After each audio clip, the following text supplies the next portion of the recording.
name's John Gabaldon Jr., Waterstone Mortgage here in Albuquerque, New Mexico. And I've been originating mortgages since 2001. I got in 2001 with the big bank, Wells Fargo, worked there for about 10 years. Then I became independent mortgage banker about 11 years ago, and I've been with the same group of people for 11 years. So. Awesome. And so you started the business in 2001. Mm-hmm. I'm sorry, 2004. My goodness, 2004. 2004. Well, I mean, who's counting? It's a Monday. Yeah, Still there a long you go. time. 2004. Still a long time. And you started on the sales side of the business, not the ops side of the business. You just started right as a loan officer. You just decided one day to become that, or how did it work? No, I just opportunity presented itself, and I was had a young family. I was a young child, and I was newly married and looking for I just graduated college within the past year or two, finding the job, and I was just looking to find my niche, and it just was basically God sent, and I walked into you had to have a college degree back in the day to start at Wells Fargo Financial as a subprime lending institution, and just got in there, and it was they offered home financing there, so it was subprime, and it was just a natural work for me, just came naturally, and I just loved doing it. It was more of an outbound call from start. Yeah. Well, yeah, they just pulled me in, and it was more of just, like I said, just kind of one of those things that just happened naturally. They just showed me like how the products worked and stuff like that, and just started outbound calling for Wells Fargo for several years, and then went on to home mortgage after that shut down in 2008. So just had it was just a lot of, I think, just how it is, kind of like an athlete. Sometimes you could just comes a little. It was just a perfect fit for me. That's awesome, and I think that one thing is call reluctance. I think a lot of loan officers, because that's how you started. It sounds like you were outbound calling subprime loans, cutting your teeth on all that. Oh, yeah, it was hindsight. It was hindsight. It wasn't pretty, but shoot, I was young and motivated and had a family to feed, and I did. To me, it was easy because my first job out of college was manual labor. I worked at a brewery because I played baseball in college, so I didn't have a whole lot of work experience. I came out of college, had a bachelor's degree and no work experience, and I got a job at the brewery, and I worked my way to a sales position there, and so that was a tough business. I mean, early mornings, late nights, not much money, weekends. And so when I got into the mortgage business, it was like, man, this is easy. I have to be in at 9 and coffee and, dress nice. And, it was a walk in the park, really. And then all I did was all perspective. Most of my peers were, fresh out of college and as well. And they expecting to make big money and not really do anything. And then they had a different perspective. So I learned early on, it's all perspective, so that's what I think's really helped me through all these years in this market too. I love that. And I think that sometimes call reluctance is something that loan officers face. And so it sounds like you learned early on that they couldn't come through the phone and get to you. I mean, I learned that. And once I learned that somebody couldn't come to the worst thing is they would hang up on you, right? I think that sometimes loan officers don't want to make the call or eat the frog or whatever you would say. But it's critical to longevity in this business. Would you not agree? Oh, 100%. Yeah, you said to be fearless and not be afraid of being told no, not be afraid of denial.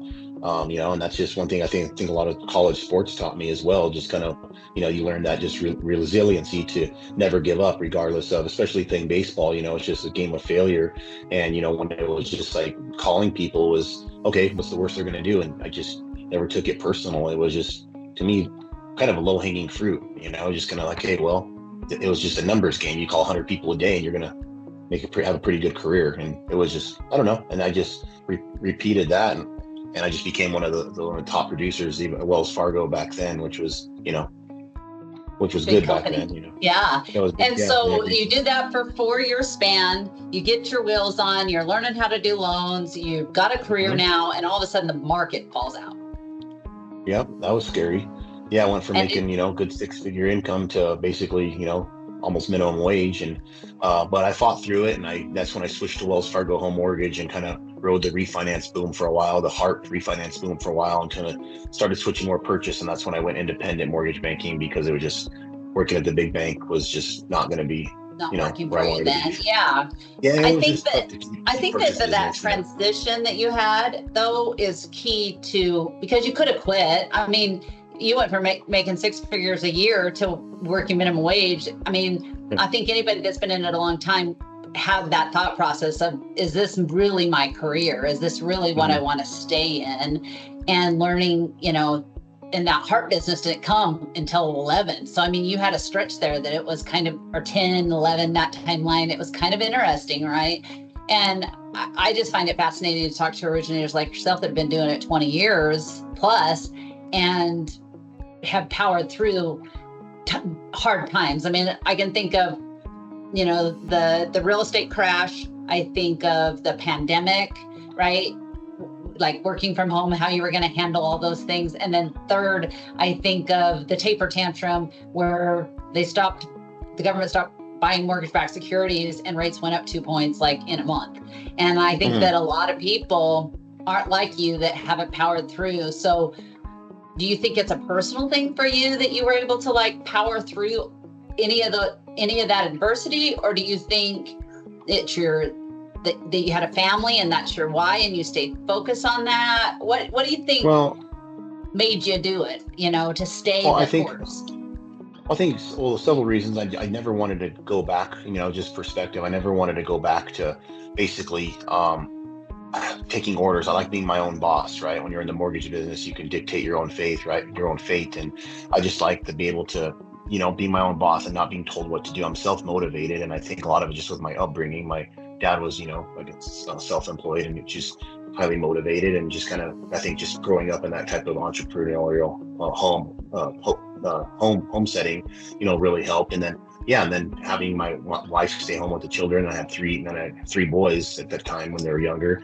Yeah, it was just, like I said, that was my why. And I just, you know, I don't know. It was several reasons. I think, you know, a lot of it's just my innate personality of, you know, wanting to, you know, basically be a conqueror and, you know, be that alpha male, I guess, in a way. And a lot of it's just, you know, wanting to provide for my family and my children is all a labor of love.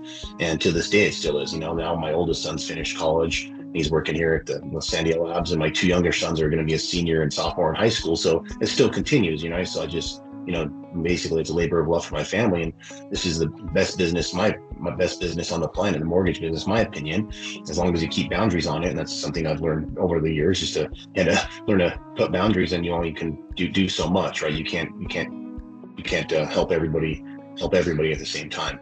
So yeah, I think that's just several factors, but I think those are my why, and then also just my upbringing and just my just overall kind of, I guess, competitiveness, and I guess not wanting to be in a corporate setting. When I'm being at the Wells Fargo for so long, I never wanted to go back to that corporate setting. I didn't want to let, you know, basically relationships or who you know dictate your income. I wanted to be able to dictate my own income by what I do, you know. So that was one of my biggest things. Is I knew the potential was there, and I've seen a lot of my peers who are in the business a lot longer than me, some of my elder peers. I was like, if they can do it, I can do it. And I just weathered the storm. And after 2008, I was to start saving money. You know, I said, okay, when I start making good money again, I'm not going to blow it all. And, you know, easier said than done, you know, how that goes in this business. But yeah, so that's kind of. Well, a couple things you touched on that I think are so critical is one is when the market gets busy and crazy, save your money. That's really great advice, solid advice. I think that a lot of new originators, they have these windfalls, right? We've had them, whether it's a refi boom or whether it's a buyer's market or whatever it's been, I think. I always tell them, save your acorns, because the market comes in waves. Would you not agree? Like, you have high points in your business, and then you have lower points in your business, and to make money. And I think that I'm grateful for those times of the market crashes, honestly, for me, because I learned a lot about myself. I learned a lot about perseverance and powering through. I learned that I would not take it for granted when opportunity presented itself, and save that money. So I think all those things that you're saying, I resonate with completely on that level. Any thoughts on that? No, maybe that's just like, I think in order to stay in this business long term, like you said, you got to save money, save your acorns, and, you know, you got to just be in a position where you don't have, I'd say, commission breath, right? That's one of the worst things you can have in this business is commission breath, right? And I learned that early on, that, you know, it's like, there's nothing worse than, you know, it's nice to have a feeling when you have a nice nest egg, and you're just like, hey, you can just go out and, just go out and just be yourself and do your thing without any pressure, Right. and That's a that good allows point. you to do that. That's for sure. And I just always watch my consumer spending, because being on this side of the table, you see so many people just couldn't buy a house because of car payments and all kinds of other crud. So, I mean, I practice what I preach. I mean, I drive a 14 Camry, probably could drive whatever I wanted, but, I invest my money in other things because I've been just being on the side of the table for so long makes you not want to, fall victim to so many just silly financial moves that people make, I love that. I love it. I love it. You're humble and you hustle and you work hard and you stay the course. So let's talk about this topic. I've always said you go from hero to zero as a top producer. So you have a crushing month, right? Like, I don't know, let's say January is awesome. And then you have to start on February 1st, you start at zero again. What have you done in your career to kind of help you level out the roller coaster? Well, a lot of originators are on that roller coaster. What have you done to help yourself? That's a great question. I learned early on, I had a great mentor when I started off at the big bank a long time ago, and you'd see so many people having a good month, and they would just basically, kick their legs on the table, kick back. Oh, I'm having a good month. And before you know it, the first rolled around and they had a horrible month. So I learned early on years ago, don't ever focus on your current pipeline. My current pipeline, I don't care if I have 5 million or 10 million in my current pipeline, I don't pay attention to it. All I focus on is my daily activities. What am I doing? I'm planting seeds daily. I stick to my routine regimen. There's nothing sexy about it. And other loan officers ask me, well, what do you do? And I said, I'll tell you everything I do, but I guarantee you won't do it. Right? It's just like going to the gym, working out, eating healthy. I'll tell you how to do it, but I guarantee you won't do it. So yeah, I mean, that's just been my secret sauce, is never focusing on my current pipeline, never focusing on the future paycheck, but just all I focus is on my daily activities, right? My daily activities. What are they? What are your daily, what is your blueprint?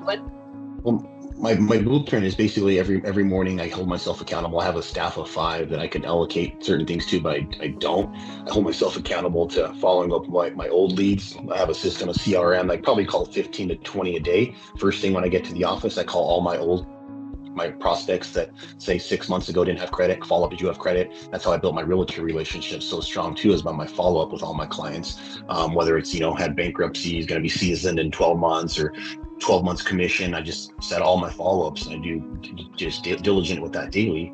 And then also I just, as far as not taking any of my realtor relationships for granted, I'm constantly taking them to lunch. I have lunch appointments like quarterly, and constantly, trying to do go out to new events, and just, not sitting back in my office, just waiting for the business to come to me, even though, you feel you get to a point, sometimes you could do that. But one of my biggest things, I never want to be complacent. I never want to become complacent and, be that guy. I just want to just stick to the, like a lot of major leaguers, right? And they get there early, wake up early, get there, it's just about consistency. I'd follow my same daily patterns every day, and that's really it. Really nothing too crazy about it, other than just like the meats and potatoes of that other people just get away from because they start focusing on, like too many other things. I'll always simplify my business, because this business will overwhelm you and kill you if you let it. But at the same time, if you control it and manage it, it's good, and it's the best business in the world.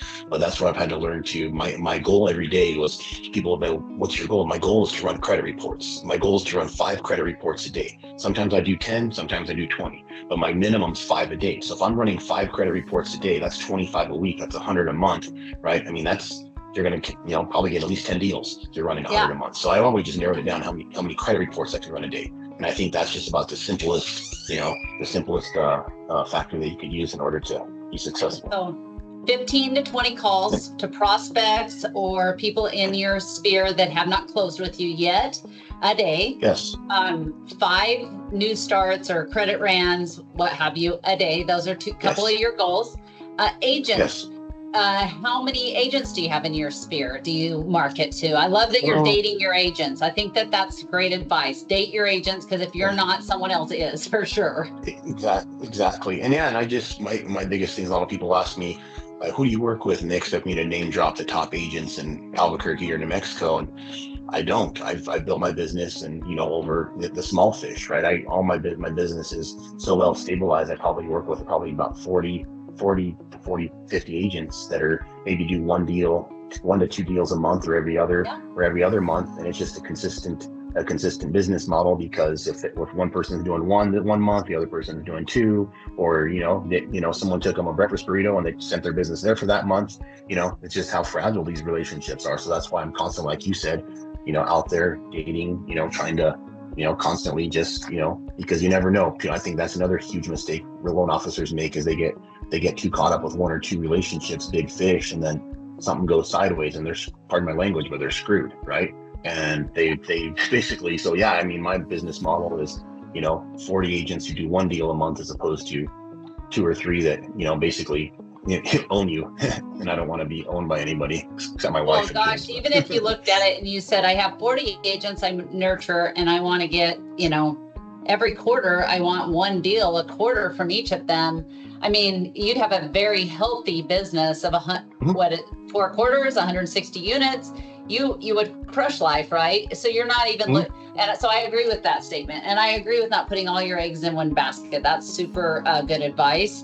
And nurturing those relationships, because people get in and out of the business, or agents have life events that happen, and so they slow down, and then you have other ones that'll pick up, and so that's how you stay off that roller coaster. I love that. What, you have a team of 5? At what point did you feel like you needed to add to your team? Like, you were a one-man band doing you, and then at what point did you hire somebody? I just kind of, what if I say, listen to your body? I just listened to the business. I just grew organically. I never wanted to get an assistant so I could play golf all day. When I first got my first assistant, because I was drowning, and I just continually grew then I had added a Spanish speaking assistant, because I speak Spanish as well. Then I added a full-time Spanish speaking assistant. And then as I grew organically and my business could sustain paying them, healthy, consistent salary, then we would add someone new. So I think I added my 5th person last year, and I don't want to grow anymore. I'm kind of where I want to just maintain. So I'm like kind of more in a maintenance business model right now, no longer growth, more of like a healthy maintenance. And it's a whole different beast trying to maintain as opposed to growth. But yeah, so I added my last person last year because my team was like, if someone was on PTO or that we would feel the pain. So right now we're at a very healthy spot. So I just kind of going organically. I never rushed it. I think that's where a lot of loan officers go wrong too, is they think, I'm going to get an assistant. I'm just going to work part-time now. And that's, when I got an assistant, I worked even harder. Yeah, I look at it and say that family needs me to work so that they can, they're planning on a paycheck, right? And so you and I very much are aligned on that. I looked at it as a pressure situation. On your team, question, so are you the one that brings in the business and then your team handles that business, or do you have people marketing for you? How do you structure your team? No, 100%, like you said, I'm 100%. I bring in all the leads. Every lead goes through me, so I delegate everything. So I'm the main. So I have myself that basically I bring in all 100% of the business, right? All basically, I'd say 100%, 99% of the business is all sourced through myself. And then I have 3 of my staff mates who basically are also into the origination part. They help me with origination and disclosing. And I delegate the leads to them according to, business flow and how busy I am and where they're at with their workload. And then I have my senior loan partner, April, who is just in here trying to help me fix the camera. She's been with me 9 years, and she basically does all of our pre-underwrites on our pre-approvals to ensure quality. So she's basically my transaction coordinator and does all of my pre-approvals. We don't just issue pre-quals, we do a full pre-files to ensure quality. So it's usually about a 2 business day turn time. Then I have my processor who's been with me for 5 years. So yeah, and it's I try to keep it as simple as possible and as clean as possible and everything through me, because I never want the realtor to think that, that I've always touched every file. I touch everything, whether it's an introduction call, whether they're already pre-approved. One of my staff mates talks to them, I always touch it. I always sign off on all the pre-approval. That's what I do. So basically, once the file's pre-approved, I call the clients to go over with them. So they always at least talk to me at least once. Sometimes more, but at least once. I never just pass it off to somebody. And I think that's where the realtors really know that I still, hold myself accountable, and they know I'm not going to just, even if my staff mate helps them, they know that I'm still involved. I'm not just like, well, I'm too busy for you type of thing, because that's right. One thing you never want to do, which is I'm just a phone call away. If anything goes pear-shaped, I'm the one holding the cards at the end. Exactly. And that sounds like how you run 100%. Your crew, and it's your business, your name on the line, your reputation. And then Bill, 100%. I mean, I don't know about you, but for me, initially, and maybe you just knocked it out the park and picked the right person on the first time. I had it when I started building my team. The first person I picked was with me, and then they exited because it didn't work long term. Although I have a kind of a mindset of come to work for we, not me, and it all works out. And for you, I mean, did you just knock it out the park and you just hired these people and they were like, that was it? No, it sounds like April was your number one person and she's been with you, but my first loan officer assistant, she was with me a few years, and that didn't really. She was with me like I think 5 years, and that kind of just didn't work out, and so she left a few years ago. That was probably the only other person. Yeah, ran his course, but other than that, April's been with me 9 years, Gabriella 8 years, Melissa 5 years, and my processor 5 years, and Jasmine's just over a year. So yeah, I mean, it's basically just it's just truly been all organically grown and not really forced, and just kind of things falling at the right place at the right time. And I think that's where just kind of, faith comes in, and you just kind of like trust that the right people. I've never really tried to force anybody into the position. They worked out, and it was just, it kind of like people cross paths and you meet, and like even Gabrielle and Melissa, one of them was, she was a part-time front desk girl. She was like going to school part-time front desk girl, and she was bilingual, and it just happened to work out that way. And like all of us, just been more organic growth, nothing really forced. I mean, I've just been, I don't know, I would say blessing. I like that. And I think that the other thing to your point is it takes time. Like it takes time. Yeah, you hit the nail on it. That's what I mean. It takes time to nurture those, yes. Right? Yes, exactly.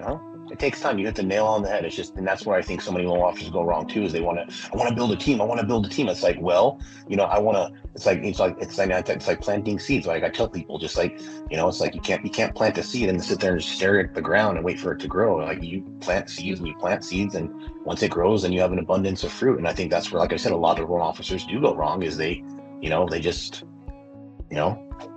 But you had to feed into their business. You had to be a trainer. There was things that maybe over the time that they were there that got broken. And I always say that the best teammates are the ones that'll wave your flag. They'll wave John's flag in Albuquerque, New Mexico, and cheer for you and be okay with that, because it's not for everyone. Some people's egos need to be the person. And on my team, that is something I look for, is the person that wants to come to work for the team, right? And then second to that is you can't be the dumping ground for all the mistakes as a team leader. I think that you've got to empower your team and teach your team to handle problems. And I don't know if you have those teammates, I'm sure that you've empowered them and trained them and had conversations so they could have better conversations with clients, because you can't be that. You can't be a top producer and be the person that takes all the bad phone calls. I can't. I want to say that you don't. No, of course. And I've had to empower them. That was probably one of the hardest things, is, kind of being a little bit OCD, empowering them and letting go, and just, trusting and letting go. So it's kind of one of those things I've had to just, had to do, is just let go and empower them. But ultimately the buck stops with me. So if there's a problem on a file, and usually when realtors know when I get involved, I mean, there's an issue, but we try to do all the hard work up front and be so diligent up front, having everything so, perfect up front, that pretty rare. So if we're doing 25, 30 transactions a month, I maybe have to get involved maybe one or two. And it's, usually pretty minimal at that. But yeah, I mean, at the end of the day, if you want to be the top, the team lead and all that, you got to take just like a team manager, right? If you're managing a major league team or something, I mean, everything falls on you, right? And you're the first one to go. So it's like, I'm just a big believer in that. I'm willing to have that risk. I'm willing to take that risk and have that accountability. So I love that. And I think that you bring up a really valid point, that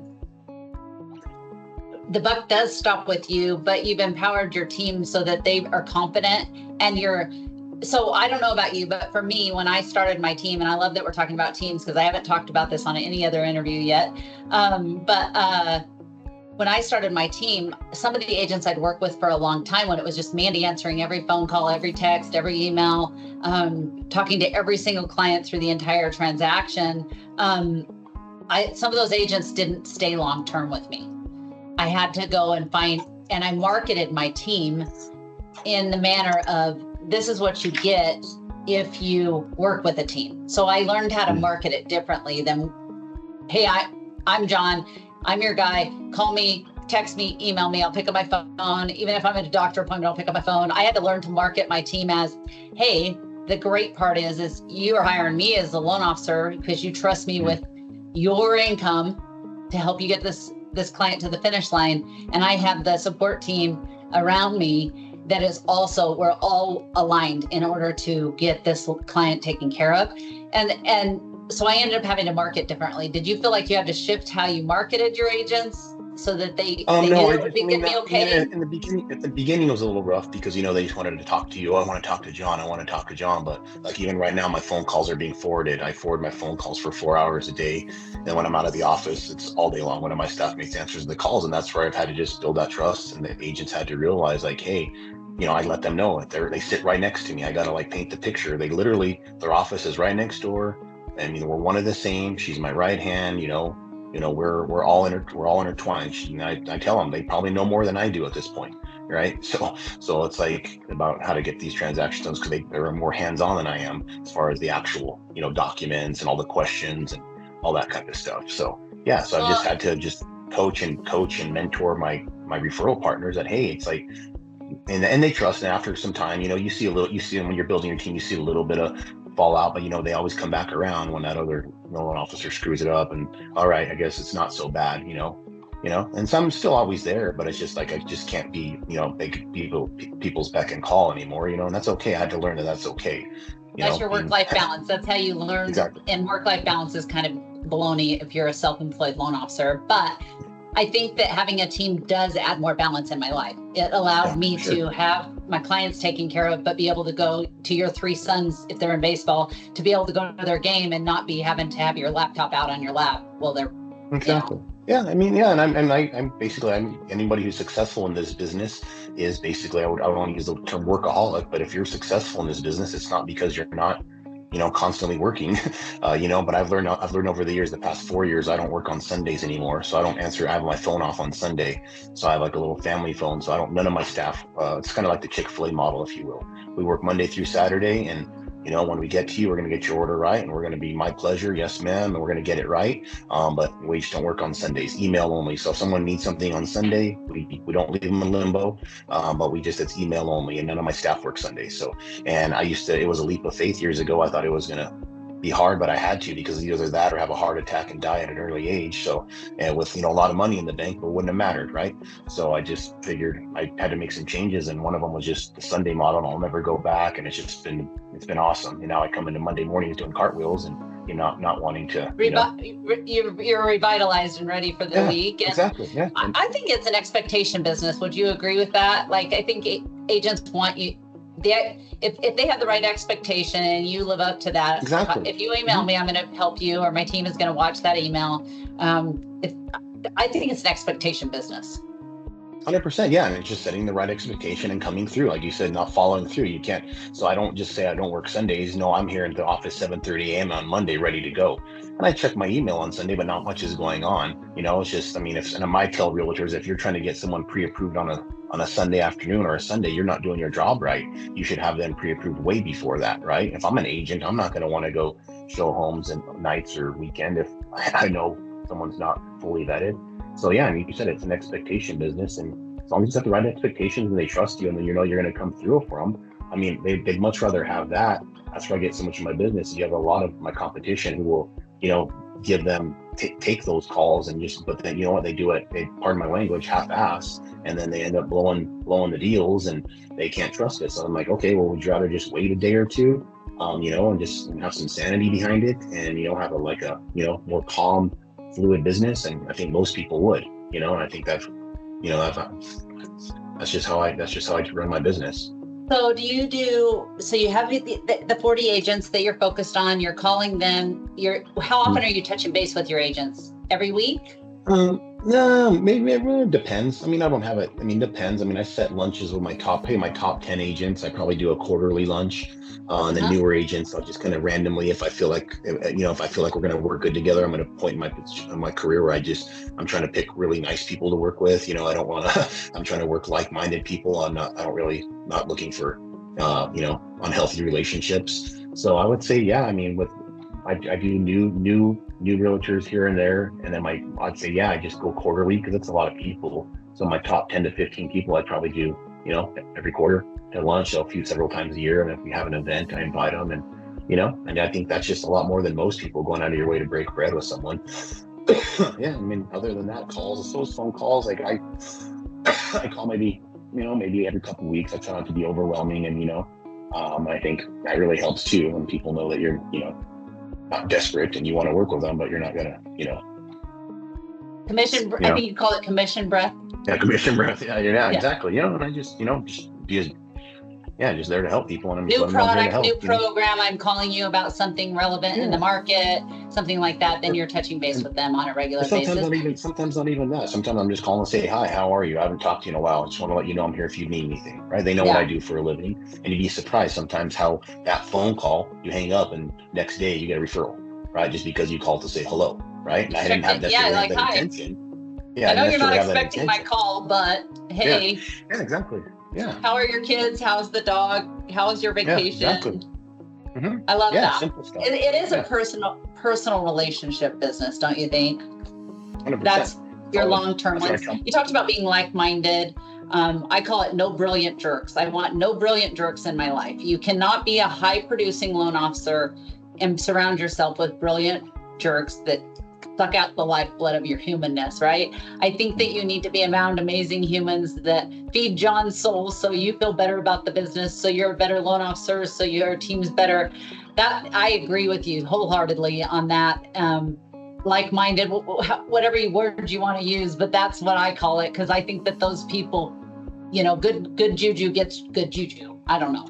Yeah, no, it's true. No, yeah, man, you're call it karma, juju, faith. I mean, yeah, it's true. I mean, it's just, to me, it's like I told my staff this morning, they were kind of having some, kind of getting pushed around by some of the agents on, closing day. And I told them, hey, that's why this job pays good. It's not rocket science, but I mean, it's just people business, and we just got to be mentally tough and elevate above it, and don't let, don't get mentally hijacked by people. And that's the bottom line. It's, it's not rocket science, but it is the people business, and it's, it is what it is, And if it's not for everybody. My sister's a pharmacist and she's brilliant, but she would not want to do this business because if someone didn't like it, she would tell them where to go and how to get there. I'm the opposite, right? I'll tell them like, okay, well, you must be just having a bad afternoon. That brings me to, how do you stay motivated on your tough weeks in this business and your hard stuff? And now you have 5 team members.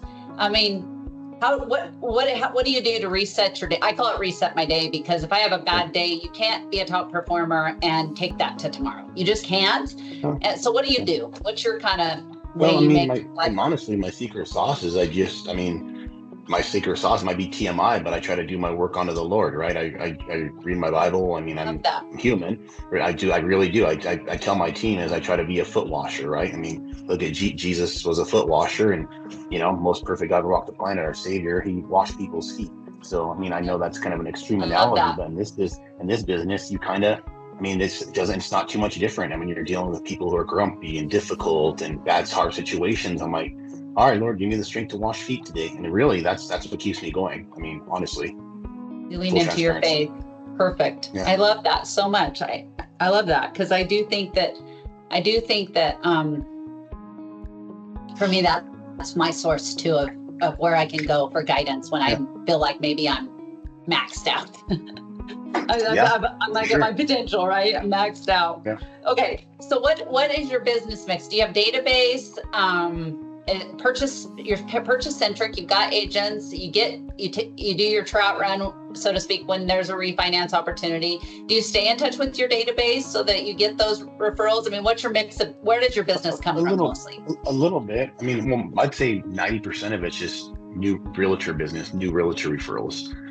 From that, when you have 40 agents, new realtor referrals, that's probably 90% of it, and the other 10% is probably repeat customers. And I have my database who does the automatic, but I don't reach out to old clients. I just don't have the means to do it other than the automated stuff that goes through. But we stay so busy with all of our new referrals because of the big pool of people we have. Then that's basically it. I mean, it's pretty cut and dry. Nothing. I don't pay for any leads. I don't do any Zillow. I don't pay for any lead generation. Zero. I'm like 100% organic. Awesome. I love it. Let me look at my little questions here.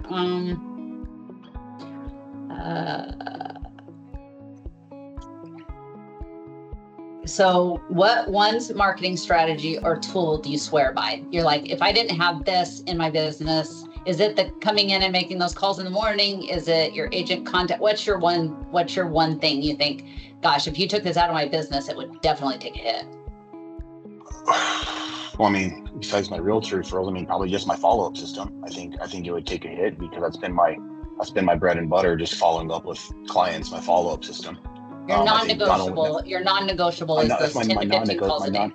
Yeah, that's my non-negotiable because that's kind of like that's my trademark, and the realtors know. And that's my realtors know that I'm going to follow up, and they continue to send me business because when I throw a $400,000 approved buyer on their lap in December from somebody from 18 months ago, they're like, "Oh my God, you're the best ever," because no other loan officer does that. They didn't follow up with them, right? Exactly. I think that's my secret sauce, is because trust me, it's pretty tedious. It can be pretty tedious every morning to come in and do that, but I hold myself accountable. Once it's done, I feel like I feel like I've earned my paycheck, Yeah. I love that. I love it. Awesome. Okay. So, are you using social media or some other tech platform to grow your business, or really it's just your agent contacts? Yes, that's it. Yeah. I have very limited social media. I don't really say old school. I do a little bit here and there, but very minimal. Okay, so this is crazy. So if you had to start from scratch, what would you do first? If I had to start from scratch, what would I do first? Start from scratch again. You're at ground zero. No subprime, Wells Fargo, nothing. As far as in the business or just in general? Yeah, and became a loan officer. You're like, I just got licensed. What do I got to do first? What I would do is I would do what I've started doing 5 years ago and putting myself first. I'll take care of myself first. For years, I put everything else first, and my health struggled, and I was overweight, and I was depressed, and drinking every day. So I would put myself first. And since I've been doing that, taking care of John first, I can take care of everyone else better. Having boundaries. I think having healthy boundaries up front, and not letting toxic relationships in. I think that's probably what I would do over again, and not be so insecure as far as just trying to build relationships with people who don't want to be with you. I mean, that's and I think that's really good advice. Really good advice. You can't pour from an empty cup, and you could align yourself with a partner that's sending you business, but if they're taking all your time and energy and not feeding your business or enabling you to grow your business, then you probably need to move on from those relationships. Great advice. Right, the 80-20 rule, right? I couldn't let 20% of the agents ruin the 80% that were good. So. Yeah, for sure. Okay. What do you want to be remembered for in this business? I just want to remember for helping people who needed the help, right? Not just trying to help the easy deals, right? I think that's been my trademark and how I've grown my business is helping the people who truly needed it, right? Not the people who, have 20% down, 800 scores and make $250,000 a year. Mine's been the husband who makes $50,000 a year and the wife works part-time making 20 and doing down payment assistance and 3 kids at home and trying to help them climb the food chain. And 5 years, 10 years down the road, they're, they made it because they sold their home and made 150,000, 200, and they've, and home ownership, I believe, is just the foundation of, the family, next to faith, right? Having a home, is foundation of the family is having a home to grow up in. And, that's one of my trademark, to be helping those people who needed the help, that no one else wanted to serve. That's my trademark. Awesome. Anything that you think that I missed? Any question you wish I would have asked you? No, you were spot on. Those were great questions. You were spot on. So, those are great questions. I seem like you've been in the trenches with me and still are. So you understand it, you get it. And those were great questions. And I felt like, we went straight to the heart of the matter, man. That's right. I went straight to the heart. Yeah. I appreciate you so much. Thank you, John. It's my pleasure to meet you. It's nice to meet another faith-based loan officer that's doing great things and helping people in their local market. And I just wish you the very best continued success. And I'm sure that is absolutely going to happen for you. Thank you so much. I appreciate you. You're really kind. I appreciate it. Reach out to me if you need anything. Okay. Thanks, John.